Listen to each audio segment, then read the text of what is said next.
Bonjour à tous, ou plutôt bonsoir, parce qu'il est maintenant 6h30 ici. Bon, vous aimez le décor, il est un petit peu intime et tout, il y a des éclairages et tout, j'ai fait ça bien pour ma première vidéo de l'année.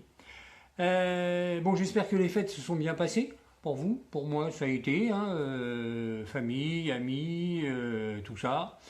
Je vous souhaite, j'en profite pour vous souhaiter une année 2024 meilleure que 2023. Je pense que c'est surtout ça le principal pour nous, hein. Voilà. Sinon, les nouvelles du front, parce que, n'est-ce pas, le combat continue pour cette nouvelle année. Ça va. Bon, il n'y a rien de spécial, hein. De toute façon, j'ai pas eu de nouveaux examens depuis début décembre. Les suites de mon opération, du calcul, rien du tout, tout va bien aussi. Voilà, donc bon, je vais faire ma prise de sang la semaine prochaine. J'ai un IRM vers la mi-janvier et ensuite j'ai une visite chez mon oncologue dans la foulée.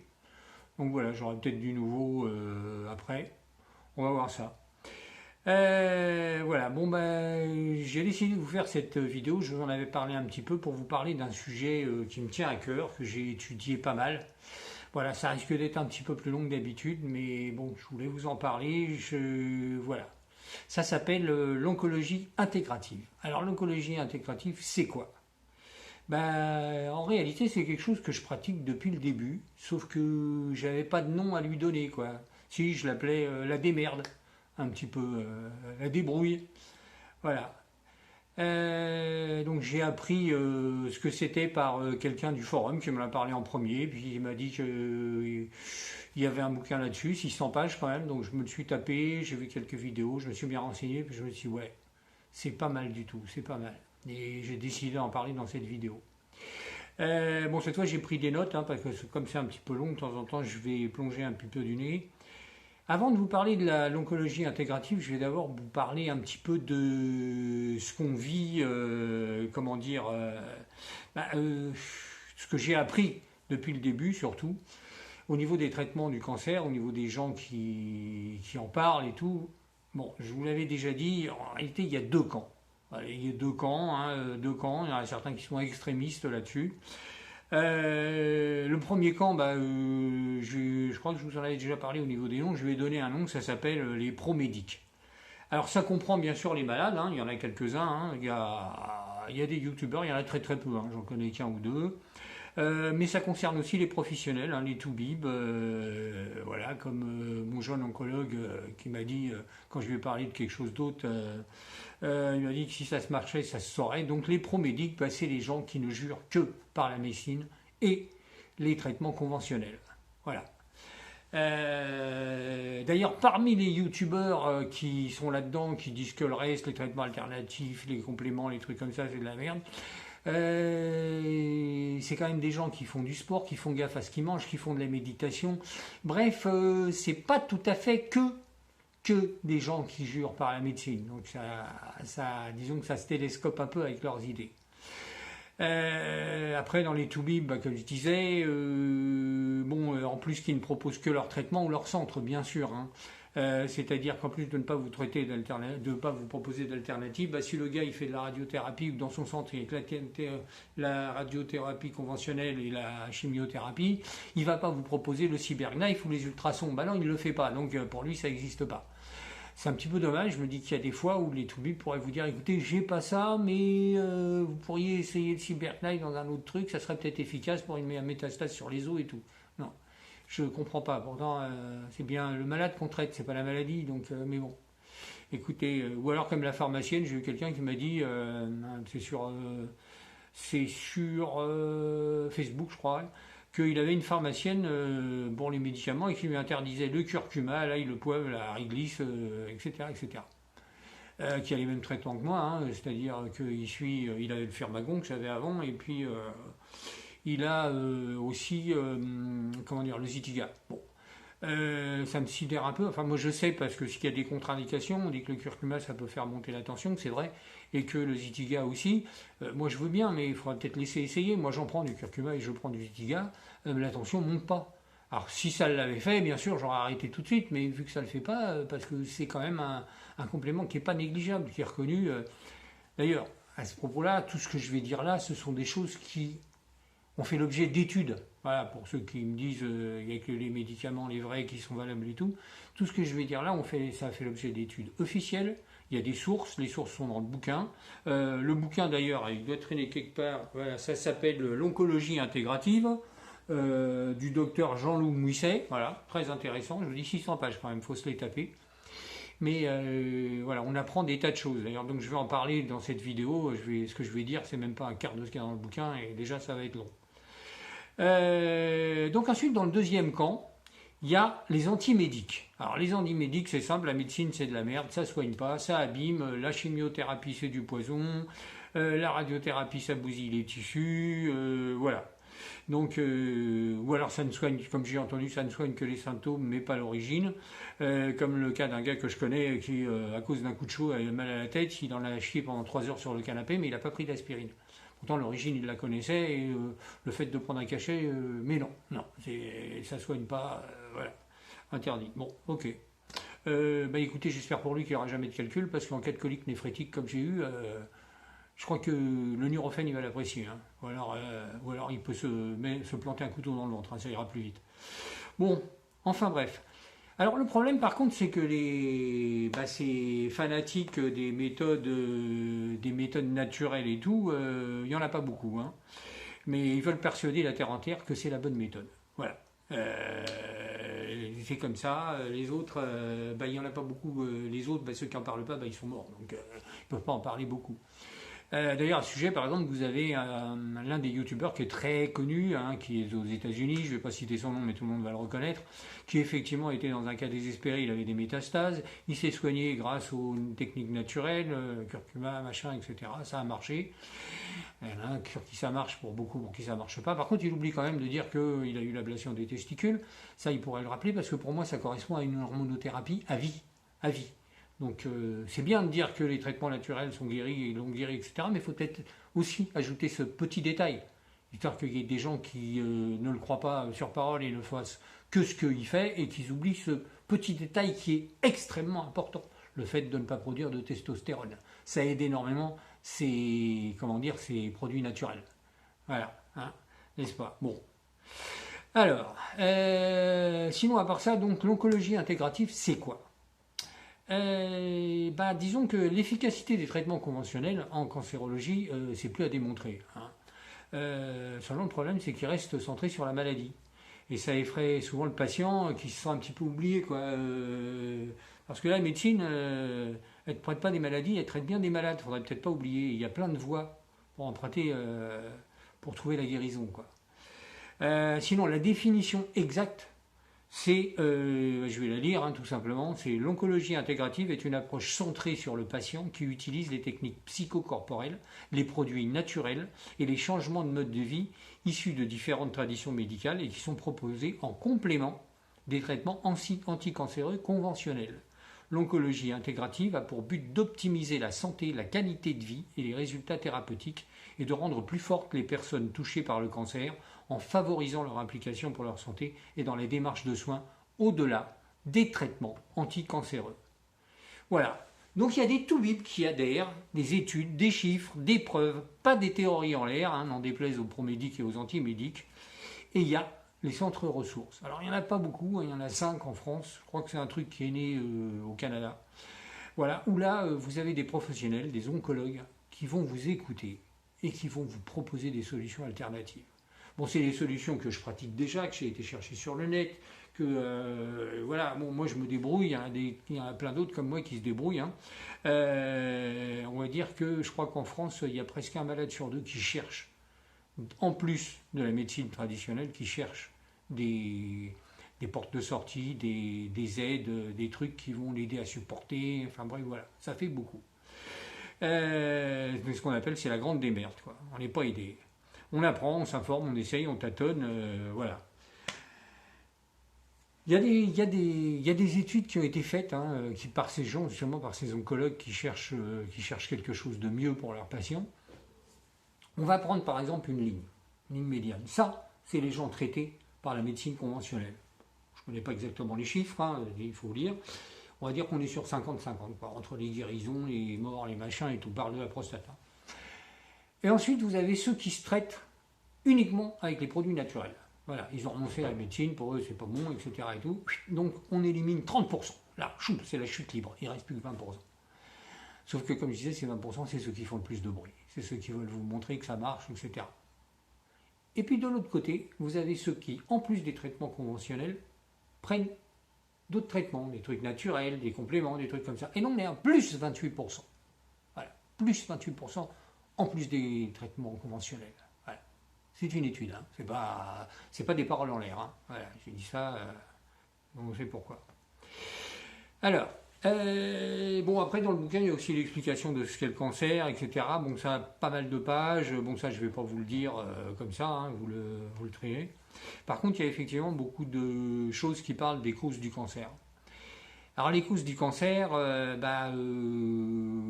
grande partie, bon, il y a la génétique, mais ça ne rentre pas tant que ça en ligne de compte. Les plus grands, c'est la contamination chimique et les perturbateurs endocriniens.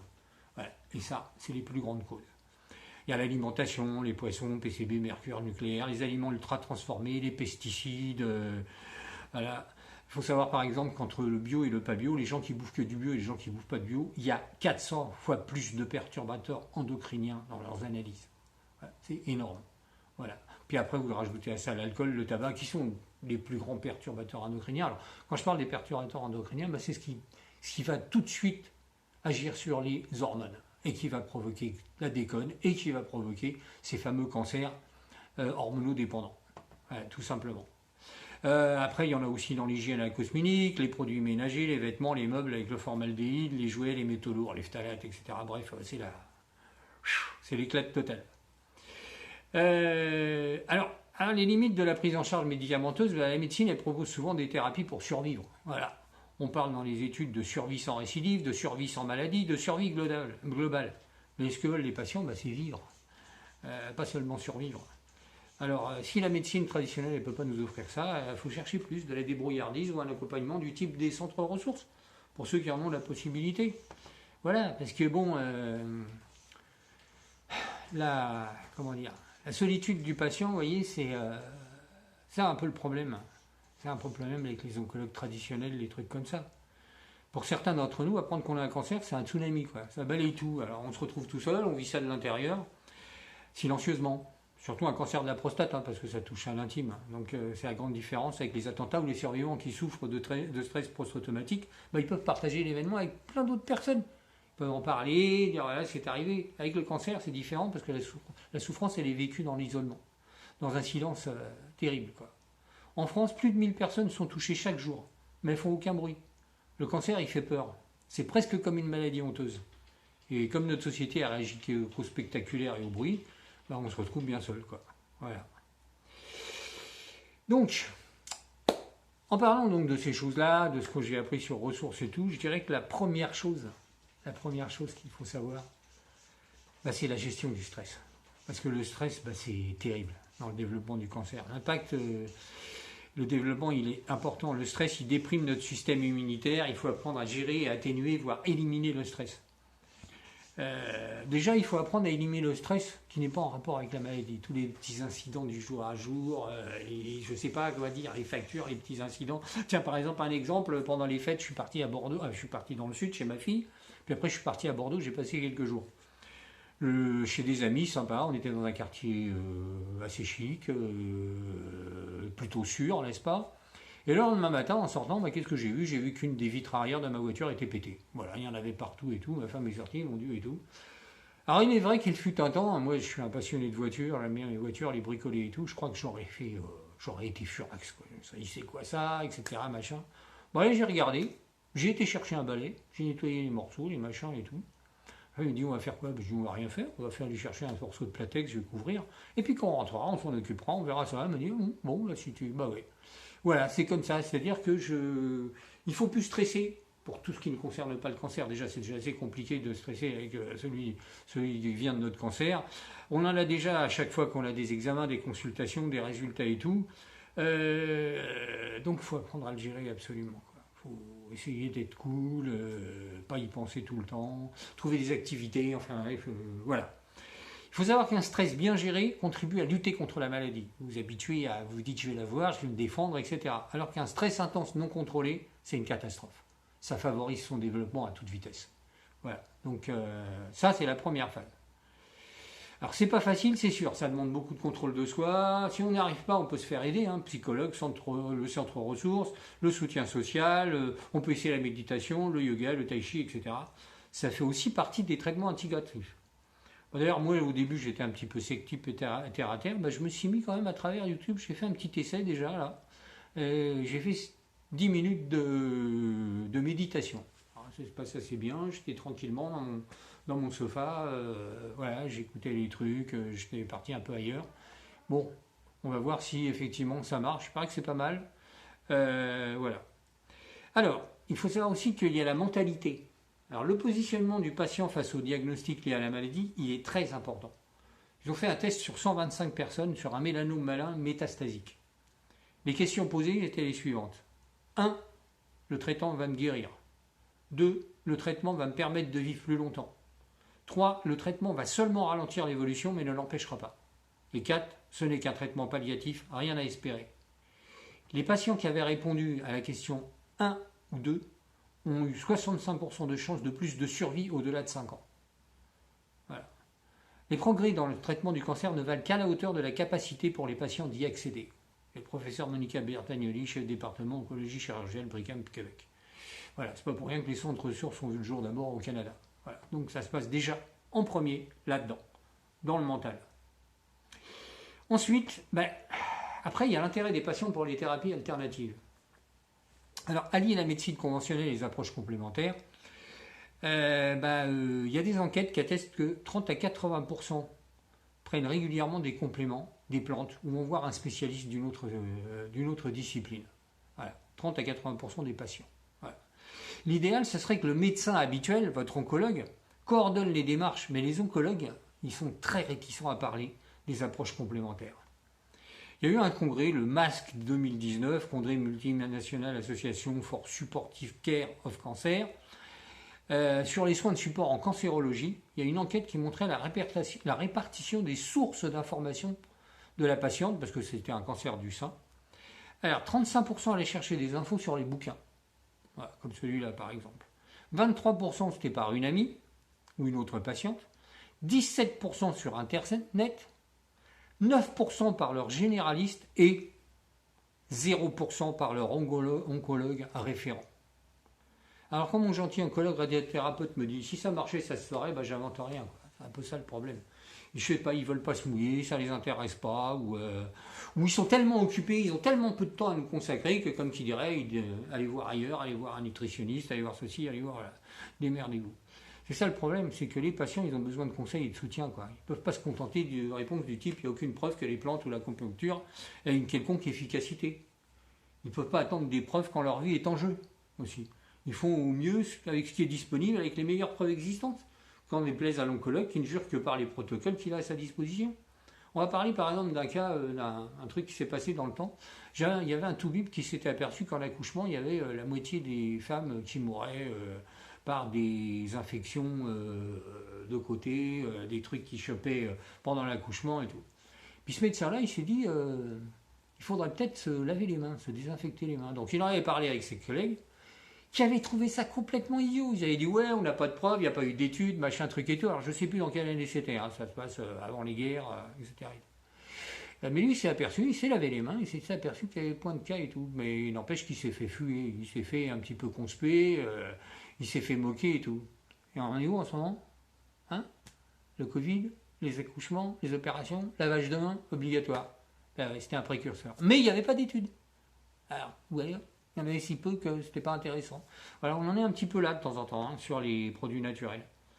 Alors, il serait urgent quand même que les professionnels s'intéressent de façon assez bienveillante aux approches complémentaires pour pouvoir conseiller au mieux leurs patients. Ce serait un minimum. Parce que qu'est-ce qui pousse les patients à utiliser des approches alternatives si c'est la recherche d'une médecine de valeur pour améliorer la perception de leur santé globale. Voilà. Ils ne sont pas aidés. Il y a une équipe américaine spécialisée en radio-oncologie qui a comparé le devenir de 559 patients atteints de cancer du sein, du poumon, du côlon, de la prostate est pris en charge avec des traitements actuellement recommandés au devenir, et 280 patients utilisant uniquement des médecines alternatives. Bon, ça c'est pour parler encore des antimédiques. Les résultats ont fait émerger une perte nette de chance pour le patient sous médecine alternative, puisque la mortalité y est 2,5 fois supérieure. L'écart varie suivant le type de cancer, plus de 6 fois pour un cancer du sein. 4,5 pour un cancer du côlon ou du rectum. Bon, la prostate n'est pas citée, parce qu'il n'y a pas assez de... Il faut savoir quand même que le cancer du sein est l'un des cancers les plus étudiés. Voilà. Et c'est là où, pourquoi il est l'un des plus étudiés. Bah bon, il y a énormément de cas chez les femmes, bien sûr. Et puis, c'est l'un des cas où il y a le plus de traitements. Donc, il y a peut-être aussi, je ne sais pas. Est-ce que c'est une question, je ne vais pas dire que c'est une question de rentabilité, parce que, bon, on va me dire encore que je vois la théorie du complot, mais bon, quand même, voilà. Bon, donc, c'est juste pour vous dire qu'effectivement, les trucs alternatifs tout seul, ça marche pour certains, mais pour combien de pertes bref, voilà. Alors, en revanche, si l'approche alternative réduit les chances de survie exclusivement, ne pas associer des démarches complémentaires au traitement conventionnel amène aussi une perte de chance, ou pire encore, amène à la perte d'un gain de chance que permet l'approche intégrative. Voilà. L'oncologie intégrative permet d'associer des composés naturels actifs à des médicaments anticancéreux et de baisser les doses de chaque médicament nécessaire. Moins de toxicité, plus d'opportunités, de synergie, plus d'opportunités pour inhiber la résistance aux médicaments, l'angiogénèse, la création des vaisseaux, l'invasion, les métastases. Voilà, le potentiel, il est là. On va prendre un exemple, tiens, on va prendre la mélatonine. Alors, le respect des règles biologiques est important dans le traitement du cancer. Comprenez par là que le sommeil est important. Il aide le système immunitaire à fonctionner et à se reconstituer. Alors, durant cette phase, le corps, il sécrète une hormone, la mélatonine. Elle a des effets non négligeables contre le cancer, antioxydant, antimétastasique, anti-angiogénique, régulation des altérations épigénétiques, effet pro-apoptotique, enfin bon, régulation de métabolisme énergétique, inhibition des facteurs de croissance, régulation de cycle cellulaire, enfin stimulation de l'immunité anticancéreuse. Donc à lui tout seul, déjà, c'est un programme, quoi. La mélatonine n'est pas un traitement, mais elle se révèle être un adjuvant très intéressant. Elle est en synergie avec toutes les thérapies, ne présente pas de situation où elle est contre-indiquée. En plus, elle améliore le sommeil. Alors, on voit plein de pubs là-dessus. Et ça, pour moi qui suis insomniaque, dès la première heure, déjà, c'est pas négligeable. Car de ce fait, je dois en produire peu de la mélatonine. Pas assez. Donc j'en prends régulièrement. Pas tous les jours, mais souvent le soir. Par exemple, j'ai Alan, qui regarde ces vidéos d'ailleurs, qui a eu, à qui on a déclaré son cancer en même temps que moi, l'année dernière. Donc un cancer de la prostate au stade métastasique. Il avait une 12aine de métastases. Donc il s'est intéressé aussi à l'oncologie intégrative. Il a fait un stage de 3 jours. Il fait de la marche à pied, 3 heures par jour, donc là, du sport, on va en parler. Il a son traitement comme le mien, d'hormonothérapie, double hormonothérapie, et il prend uniquement de la mélatonine. À ce jour, il n'a plus de métastase. Voilà, alors il va partir en Inde bientôt là pour faire de la méditation, je ne me rappelle plus comment ça s'appelle, mais bon, j'espère qu'on va avoir de ses nouvelles bientôt. Je vais lui souhaiter par là un très bon voyage. J'espère que ça sera super. Voilà, salut Alan. Après, sur le même registre que la mélatonine, on a aussi des vitamines B, C, D, E, on a le choix. Chacune d'elles est un plus dans la lutte contre le cancer. Comme la vitamine D qui augmente de 40% l'efficacité de la chimiothérapie, notamment dans le cancer du sein. Voilà, donc vous voyez, c'est pas... voilà. Là aussi, ça aussi j'en prends régulièrement, pas tous les jours, mais souvent. Au final, j'essaye de ne pas surdoser mon organisme, quoi. Je me renseigne partout, sur les bouquins, sur les sites, sur tout ça, et j'essaye de répartir les prises lors des repas. Et dans les repas également, avec le curcuma, ça aussi on va y revenir. Après, il y a certaines doses à ne pas dépasser, mais là, je ne vais pas rentrer là-dedans, et je vous invite à lire le bouquin, ça ira plus vite. Alors, sinon, pourquoi est-ce que les cancers hormonodépendants sont les premiers dans les pays occidentaux ? Parce que tout simplement, nos hormones sont des cancérigènes complets capables d'initier et de promouvoir un cancer. Présentes naturellement en tout, elles se transforment en substances toxiques au contact des perturbateurs endocriniens qui sont partout, dans l'air, l'eau, la nourriture, etc. Et le roi des rois, c'est le tabac, avec plus de 4900 substances toxiques délivrées par la combustion. Voilà. Donc comme il agit sur les hormones, bah, c'est simple, hein, c'est pas que les poumons, c'est la prostate, c'est le foie, c'est l'œsophage, c'est tout ça. Ça passe partout. Bonjour la cigarette. Voilà. Alors après, il y a aussi la détoxification. Et ça se fait par la nourriture. Hein, le nettoyage de l'organisme, les antioxydants. Enfin, d'abord, il y a par exemple le brocoli. Hein, parmi les composés actifs dans la nourriture, la palme revient à la molécule indore 3-carbinol, très présente dans les crucifères. Le brocoli, le chou vert, le chou-fleur, la roquette, le radis, le cresson, les fontaines. Et après, il y a aussi les antioxydants. La curcumine du curcuma, le réverastrol du raisin, la lysine de l'ail, l'épigallocatechin galate du thé vert, les polyphénols du vin, le vin sans alcool bien sûr, etc. etc., etc. Là encore, il y a des dosages hein, et je vous invite à lire le livre L'oncologie intégrative donc, ou l'excellent ouvrage Les aliments contre le cancer des docteurs Béliveau et Gingras pour de plus en plus d'informations. Là, vous avez un petit peu toutes les infos, voilà, pour pouvoir vous en sortir. Enfin, du moins essayer quoi. Enfin bref, si on devait faire une liste des recommandations, ça donnerait ça. En premier lieu, réduire l'exposition à tout toxique. Donc, arrêter les conduites à risque, tabac, alcool, sommeil, etc. Manger le plus possible de produits de qualité. Donc là, effectivement, le bio, c'est pas pour les chiens. Faut bien... Bon, pourtant, j'étais pas un fanatique, mais là, je peux vous dire que je fais attention à ça. Si vous ne trouvez pas de produits bio, par exemple les brocolis, des trucs comme ça, ça arrive, bah, vous les plongez pendant une demi-heure dans de l'eau salée avec du gros sel, avec du citron, ça enlève 70 à 80% des brocolis, des pesticides. Voilà, c'est une méthode aussi que j'utilise. Donc ensuite prendre des protecteurs, brocolis, curcuma, etc. Éviter que l'organisme ne fabrique des agresseurs. Donc là encore, on revient sur les antioxydants, le curcuma, etc. Améliorer la capacité de réparation de l'ADN. Donc alimentation riche en vitamine B6, B9, les légumes verts, B12, hein, quand même, viande et œufs. Consommer 27 fruits et légumes bio par semaine. Voilà. Prendre des compléments qui agissent comme des régulateurs épigénétiques, vitamine D, mélatonine, etc. Pratiquer une activité physique régulière, apprendre à gérer son stress, favoriser un sommeil de qualité et faire une petite restriction calorique, une grosse même. À ce sujet-là, il y a aussi le jeûne. Alors le jeûne, bon, est-ce qu'il peut aider les patients? Bon, pratiqué depuis la nuit des temps, il est très apprécié par les personnes malades du cancer et mal compris par la médecine conventionnelle. Alors personnellement, à cause des débats qu'il suscite, parce que je ne suis pas tout bim en plus, je ne m'étendrai pas là-dessus. Il y a un chapitre dans le bouquin, si vous voulez, mais qui est assez favorable aux jeunes, mais plutôt aux jeunes intermittents ou nocturnes, sur des périodes de 12 à 24 heures. Au-delà, pas de pratique sans avis médical. Voilà. Il faut arriver à pousser l'organisme dans ses réserves, mais bon, il faut être en bonne santé, il faut avoir de la résistance. Hein, c'est pour ça, moi personnellement, je ne pratique pas. Et puis surtout, je ne peux pas, parce qu'avec mes traitements, je suis obligé de prendre des médicaments à heure fixe et de manger en même temps, des fois, et des fois pas. Donc pour faire le jeûne, c'est un petit peu compliqué. Voilà. Alors ensuite, il y a l'activité physique. Alors l'activité physique pour les patients atteints du cancer, c'est quoi? Les effets thérapeutiques démontrés par les essais cliniques posent comme condition une activité physique qui répond à des critères d'intensité, de durée et de fréquence et qui fasse travailler tous les muscles du corps.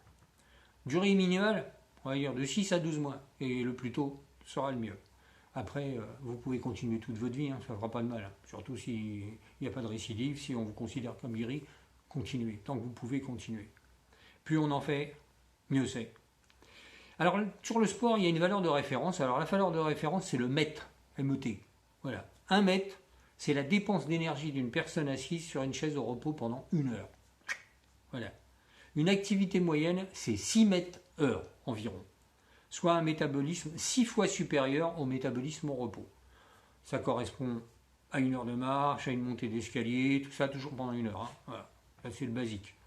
Vous voulez plus soutenu? L'idéal pour dépasser les 6 mètres, arriver à 8-9 mètres, l'idéal. Donc là, on tape sur le footing, le tennis, la natation, musculation sur 1 heure, 1 heure et demie. Dans le cadre thérapeutique, si vous voulez, l'activité physique doit être suffisamment intense pour enclencher les changements métaboliques visés à avoir un impact positif sur la qualité de vie. C'est-à-dire la fatigue, les effets secondaires, les traitements. L'intensité doit donc être au minimum de 6 mètres heure. Par exemple, moi personnellement, quand je fais de la gym chez moi, je fais entre 1h45 à 2h. Vélo elliptique, machine à abdos, musculation sur banc avec haltère.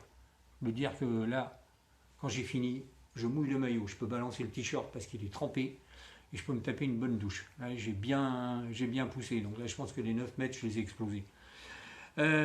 Sinon après la natation, donc la natation pour moi déjà minimum, quand j'en ai un peu marre, je suis un peu fatigué, c'est 60 longueurs, c'est-à-dire 1 km, au moins 1 km et demi. Et quand j'ai envie de pousser un peu, bah, je me tape 80-90 longueurs. Donc je dépasse les 2 km. Ça correspond au minimum 1 heure à 1 heure et demie de nage. Voilà. Donc là, je mouille pas le maillot, forcément, je me mouille complètement. Alors, ce qui est bien avec la natation, c'est que vous ne suivez pas comme un bœuf, vous êtes assez décontracté. En général, je fais de la brasse, hein, et surtout, ça fait travailler tous les muscles du corps.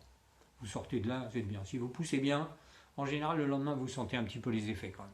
Bon, par contre, la muscule et tout ça, si vous tirez bien, là, vous les sentez très bien, les effets. Alors, les bienfaits de l'activité physique. Alors là, il y en a un paquet, hein, comme quoi... Là, d'ailleurs, les oncologues, les médecins, tout le monde est d'accord là-dessus. Les promédics, les antimédics, ils sont tous d'accord. Par contre, là-dessus, là, il n'y a pas de souci. Donc, l'activité physique, elle diminue ou elle équilibre la masse corporelle en réduisant la masse grasse au profit de la masse graisse, c'est-à-dire les muscles. Les résultats seront optimisés si elle est associée à une alimentation équilibrée. Il va de soi. Voilà. Ensuite, l'activité physique favorise l'équilibre hormonal, l'amélioration du métabolisme des sucres et surtout de l'insuline, la baisse de l'inflammation, l'amélioration de l'immunité, l'amélioration du système nerveux autonome, donc de la biologie du stress, les paramètres physiologiques, notamment la gestion de la fatigue, la réduction des problèmes de comorbidité, diabète, maladies vasculaires, ostéoporose, etc., etc. La tolérance au traitement, bien sûr, la gestion du stress en général, ça vous calme, hein, le sport en général, on le sait très bien que ça calme. Bref, associé à une alimentation saine et à une bonne hygiène de vie, c'est un pilier de la santé. La sédentarité, c'est l'un des plus grands facteurs de récidive. Ne faites rien, bouffez, buvez, fumez, prenez du poids, au moins vous êtes quasiment sûr de rentrer dans les statistiques les plus négatives. Voilà. Et là, j'en connais. C'est un peu dommage, mais bon. Ah, c'est un chouette de vie, voilà. Ils disent, bon bah tant pis, hein, de toute façon je vais crever, j'en profite jusqu'au bout. Ouais, bon je ne suis pas trop sur cette logique-là, après, chacun fait ce qu'il veut. Hein, voilà. Bon, en conclusion, je dirais que bah, le chemin il est dur. Hein. Il est dur et il est long dans ce combat de tous les jours. Personnellement, jamais j'aurais pensé avoir autant de force et de volonté pour me lancer là-dedans. Et pourtant je l'ai fait. Si on m'avait dit ça avant, je crois que je ne l'aurais même pas envisagé. Et c'est fou, j'avais ma petite vie tranquille, je buvais mon petit apéro le soir, j'avais mes jeux vidéo, le sport et moi ça faisait deux, donc je me disais non, c'est pas possible, là je pourrais jamais quoi. Et puis vous voyez, je l'ai fait quoi. Et je me suis aperçu, excusez-moi je cherche un petit peu dans mes notes, hein, parce que je me suis aperçu qu'en fin de compte j'en avais encore pas mal sous le pied. Ça me rappelle un film que j'ai vu récemment, hier soir, ça s'appelle Le Cercle des Neiges, qui raconte l'histoire des 16 survivants de la Cordillère des Andes. Vous savez, les 16 gars de l'équipe de rugby qui s'étaient écrasés dans la neige et qui ont dû utiliser une méthode radicale pour survivre. Bon, je pense que vous connaissez tous le film. Je me demande jusqu'où je suis prêt à aller pour vivre. Hein. En voyant le film, je me dis qu'en tout cas, je pense que je suis capable d'aller très loin. Très loin, comme eux. Je pense qu'on a tous c'est un courage caché qui, je sais pas moi, qui sort quand on sent que vraiment on est dans la merde, qu'il faut faire quelque chose. En tout cas, moi ce que je sais, c'est que la dame à la faux, il faudra bien qu'elle s'accroche avant de m'emporter, parce que je me laisserai pas avoir comme ça. Voilà. Ça c'est aussi simple. Et après, si vous ne vous sentez pas capable, si vous trouvez que vous n'avez pas la force, si vous dites que c'est trop dur, je sais pas moi, dirigez-vous vers l'un des centres ressources, là où sont les gars qui peuvent vous aider, qui pratiquent l'oncologie intégrative. Voilà, ils vont vous aider, excusez-moi, ils vont vous aider à lutter contre le Big C, comme l'appelait John Wayne. Pour l'instant, il existe 5 centres en France. Bon, pour moi, le plus proche, il est sur Paris, à 70 km, mais avec les bouchons, faut compter le double ou le triple, quoi. Voilà. Donc pour l'instant, je me débrouille comme beaucoup de Français, hein. Je regarde ce qui se passe, je me renseigne, voilà, je bouquine, je regarde sur Internet, je regarde un peu tout ce qui se fait. Ce bouquin-là, il est super intéressant, je vous le conseille à tous. Et puis si un jour, malgré tout ce que je fais, malgré tout ce que j'ai, la situation évolue en mal, je me dis que j'irai peut-être leur demander du secours. Ouais, ouais. Enfin déjà, ce bouquin, c'est une mine d'or, hein. C'est à moi de m'y trouver mes propres solutions et d'améliorer tout ce que j'avais déjà commencé. Voilà. Écoutez, cette vidéo, elle était un peu longue, hein, il y en avait pas mal à dire, mais je crois d'ailleurs que c'est la plus longue que j'ai faite jusqu'à présent. Et pourtant, je peux vous dire un truc, c'est qu'elle aborde qu'une toute petite partie du sujet que j'ai étudié au long des 600 pages du bouquin. Aussi, n'hésitez pas à faire comme moi. Renseignez-vous. Apprenez-vous à vous défendre dans ce combat pour les... Pardon, excusez-moi, putain, c'est bon, il est temps que ça s'arrête, que j'arrête là. Renseignez-vous, apprenez-vous à vous défendre dans ce combat pour la vie qui est la nôtre. Voilà, tout simplement. J'ai fini, c'était pas mal déjà. Je vais vous souhaiter encore une fois une bonne année 2024, qu'elle soit meilleure que l'année 2023, c'est tout ce que je vous souhaite. Et puis on se retrouve, je pense bientôt, hein, dès que j'aurai passé mes résultats, mon IRM, ma visite chez l'oncologue et tout, je vous ferai un petit mot pour vous dire où j'en suis, quoi. Voilà. Bonne soirée à tous, bonne journée pour ceux qui se lèvent, pour ceux qui se courent, enfin bref, tout ça. Et puis à bientôt.